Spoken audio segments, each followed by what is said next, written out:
Hi everyone, this is Veronica. आज हम बात करने वाले हैं यूके का जो प्लान है, रवांडा अजाइलम प्लान। इसको हम डिस्कस करेंगे, जिसमें इनका बेसिकली प्लान है कि अजाइलम सीकर्स को ये रीलोकेट करेंगे रवांडा की तरफ। अजाइलम क्या होता है, कैसे इन्होंने ये प्लान बनाया, डिटेल में इसके बारे में जानेंगे। आपकी कोई भी क्वेरी हो आप मुझसे कनेक्ट कर सकते हैं सोशल मीडिया पे, because I feel together we can make a huge difference. चाहे फेसबुक, इंस्टाग्राम या टेलीग्राम। PDF आप कलेक्ट कर सकते हैं टेलीग्राम चैनल से। बाकी अगर आप स्टडी IQ पे हमारा कोई भी कोर्स लेना चाहते हैं तो आप मेरा डिस्काउंट कोड यूज़ कर सकते हैं VERO33। 33% ऑफ आपको यहाँ पे दिया जाएगा। Now coming back to this topic, देखिए बहुत ही इम्पॉर्टेंट टॉपिक है। अब ये जो टर्म है अजाइलम, अजाइलम क्या हो गया? शरण लेना किसी दूसरे देश में, राइट। शरण लेने से क्या मतलब है कि किसी एक देश में हम बोलते हैं कि पॉलिटिकल रीजंस की वजह से वहाँ के कुछ नागरिकों को खतरा है, तो दूसरा देश उनको शरण देता है, जिसको हम बोलते हैं अजाइलम। अब यूनाइटेड किंगडम ने एक डील साइन की है रवांडा के साथ, जहाँ पे इस तरह के जो अजाइलम सीकर्स हैं, एक देश छोड़ के, अपना देश छोड़ के जो दूसरे देश में आके शरण लेना चाहते हैं, उनको एक ईस्ट अफ्रीकन देश में भेजा जाएगा। अब ये जो डील साइन की गई है, इसको यूके क्या बोल रहा है? इकोनॉमिक डेवलपमेंट पार्टनरशिप इसको कहा जा रहा है रवांडा के साथ यूके का, जहाँ पे इन्होंने डील साइन की कि रवांडा में कुछ अजाइलम सीकर्स को भेजा जाएगा, इस ईस्ट अफ्रीकन नेशन में भेजा जाएगा। तो जो प्राइम मिनिस्टर हैं बोरिस जॉनसन, उन्होंने कहा इससे बहुत से लोगों की जान बचेगी ह्यूमन ट्रैफिकिंग से। और मेन टारगेट इस पायलट स्कीम का है, वो लोगों को यहाँ पे भेजा जाएगा जो इलीगली देश में एंटर कर रहे हैं, सिंगल मैन जो कि बोट्स पे या लॉरीज पे बैठ के एंटर कर रहे हैं। लेकिन इसका क्रिटिसिज्म भी काफ़ी हो रहा है कि ऐसा क्यों कर रहे हैं, इनह्यूमन कहा जा रहा है इसको, कि यूके जो अपने रेफ्यूजीज़ को रवांडा भेजना चाहता है। अब देखिए ये पूरा प्लान बेसिकली क्या है।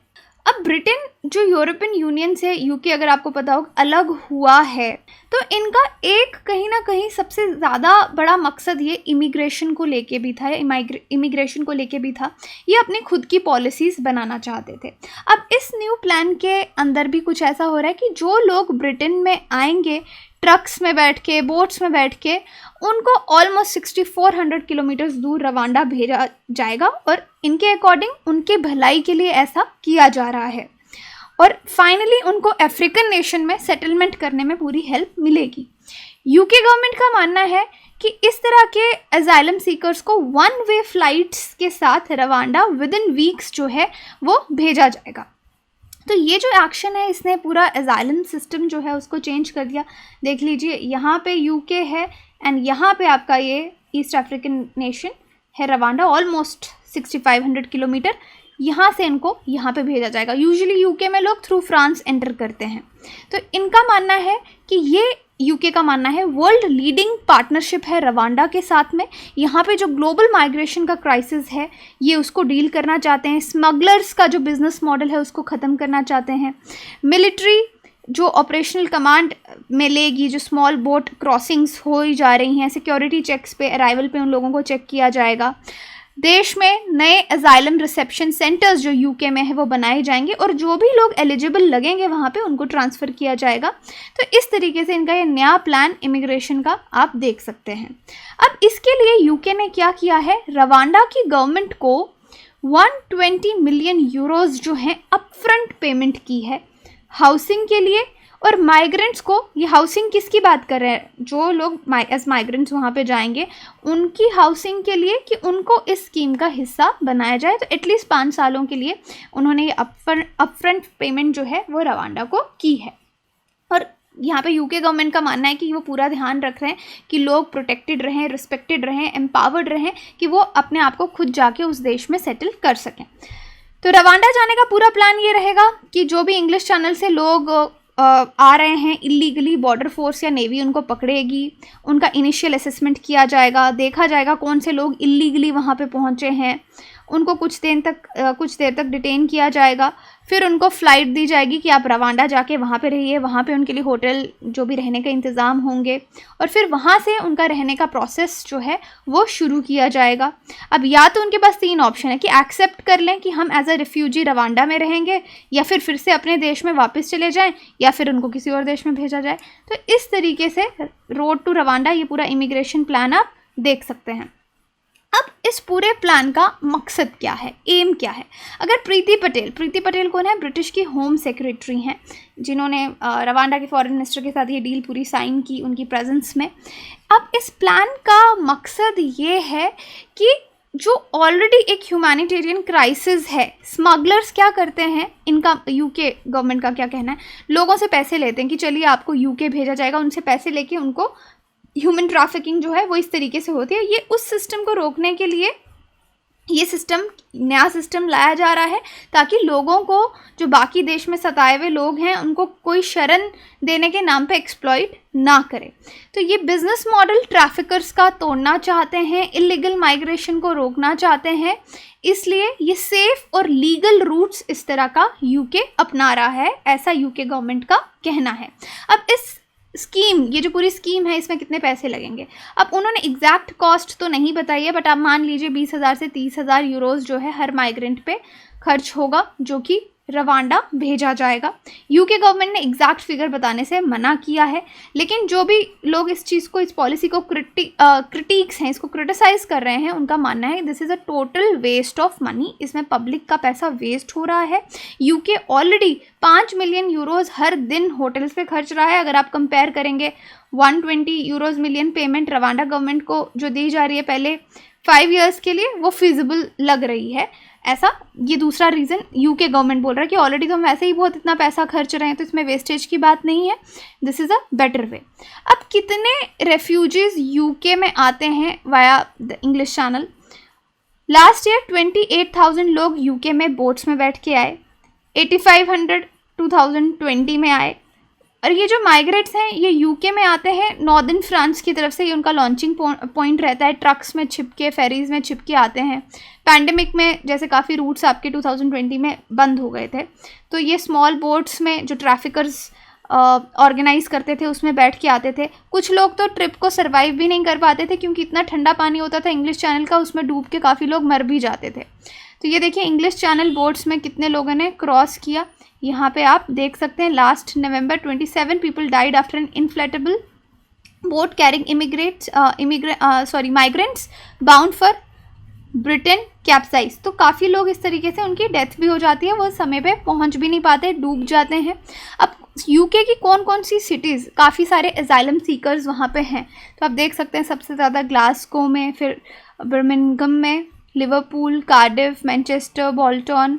तो आप देख सकते हैं कितने कितने लोग यहाँ पे एजाइलम सीख करके रह रहे हैं।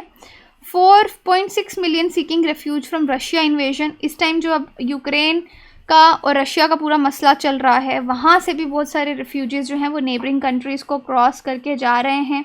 ऑलरेडी रेफ्यूज और ये जो एक क्राइसिस है माइग्रेशन का वो चल रहा है।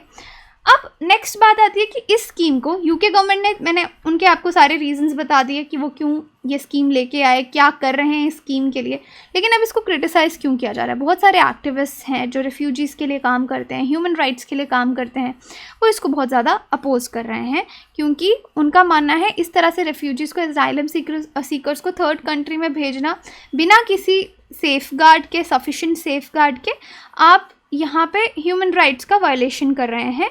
ये यूनाइटेड नेशंस रेफ्यूजी एजेंसीज जो हैं उन्होंने कहा कि इनको ऐसे कमोडिटीज़ की तरह लोगों को आपको ट्रीट नहीं करना चाहिए और इस तरह से ट्रांसफ़र नहीं करना चाहिए एक देश से दूसरे देश में। और अपोजिशन पार्टीज़ भी वहाँ की इसको अपोज करी। उनका मानना है कि हमारा देश ह्यूमन राइट्स का एक बहुत तगड़ा, हमने हमेशा उसको सपोर्ट किया है और अब हम ही उसके अगेंस्ट जा रहे हैं। इसके बारे में आप इनके क्रिटिसिजम्स भी पढ़ सकते हैं। रवांडाज अपैलिंग ह्यूमन राइट्स रिकॉर्ड, क्योंकि रवांडा का अगर आप देखेंगे अच्छा रिकॉर्ड नहीं रहा है ह्यूमन राइट्स का। अगर आप देखेंगे वहाँ पे बहुत सारी एक्स्ट्रा जुडिशियल किलिंग्स होती हैं, कस्टडी में लोगों की डेथ हो जाती है, टॉर्चर होता है, एब्यूजिव प्रोसिक्यूशंस होते हैं। जो लोग गवर्नमेंट को क्रिटिसाइज़ करते हैं या किसी को भी क्रिटिसाइज़ करते हैं वहाँ पे उनको मार दिया जाता है। तो ह्यूमन राइट वॉच जो है उन्होंने बोला कि रवांडा का ट्रैक रिकॉर्ड अच्छा नहीं है, यूके को एटलीस्ट ह्यूमन राइट्स की रिस्पेक्ट करनी चाहिए थी और ये चीज़ नहीं करनी चाहिए। इस तरह का क्रिटिसिज्म सामने आ रहा है।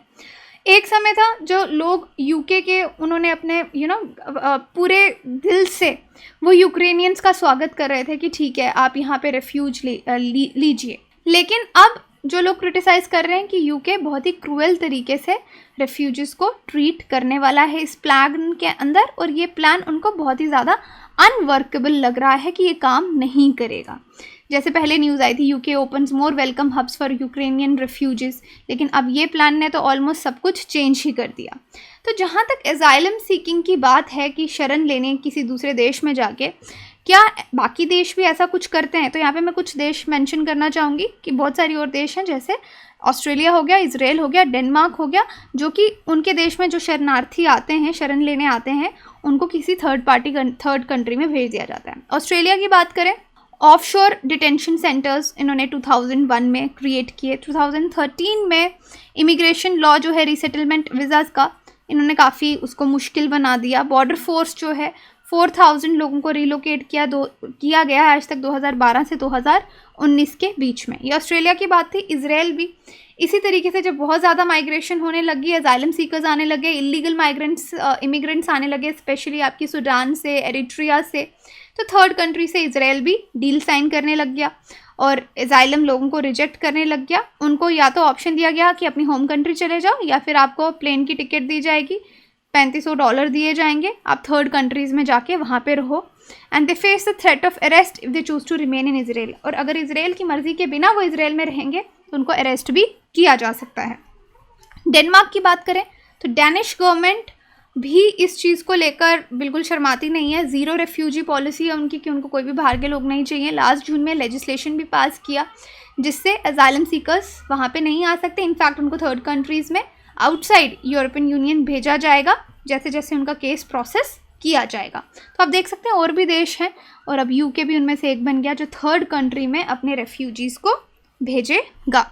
बांग्लादेश में भी आपने देखा जिस तरह से रोहिंग्याज़ को रिमोट आइलैंड में भेजा गया, उसका भी बहुत ज़्यादा क्रिटिसिज्म होने लग गया। तो रेफ्यूजीज़ की अगर आप प्रॉब्लम देखेंगे, आपको ऑलमोस्ट देश के दुनिया के हर कोने में ही ये प्रॉब्लम दिखेगी। ये कुछ स्क्रीनशॉट्स मैंने शेयर किए हैं स्टेटलेस पर्सनस के, जो कि इंडिया में भी रह रहे हैं, बाय कंट्री ऑफ ओरिजिन 2014 का ये डेटा है। इसको भी आप चेक कर सकते हैं कि जैसे अफ़गानिस्तान से कितने लोग रह रहे हैं, पाकिस्तान से, म्यांमार से, तिब्बत से, श्रीलंका से, बांग्लादेश से। सो यू कैन नो कि रेफ्यूजीज़ को यहाँ पे मैप किया गया है। अब आपके लिए क्वेश्चन है, which of the following are the conditions for acquiring Indian citizenship? Domicile and descent and registration, domicile descent registration and holding property, none of these. आप मुझे कमेंट सेक्शन में बता सकते हैं या फिर पोल में पार्टिसिपेट करके आप इसका आंसर जान सकते हैं। बाकी कोर्सेज़ के बारे में आपको कोई भी जानकारी चाहिए तो आप वेबसाइट विजिट कर सकते हैं, एप्लीकेशन डाउनलोड कर सकते हैं। कोर्सेज़ EMI पे भी अवेलेबल हैं। Thank you so much.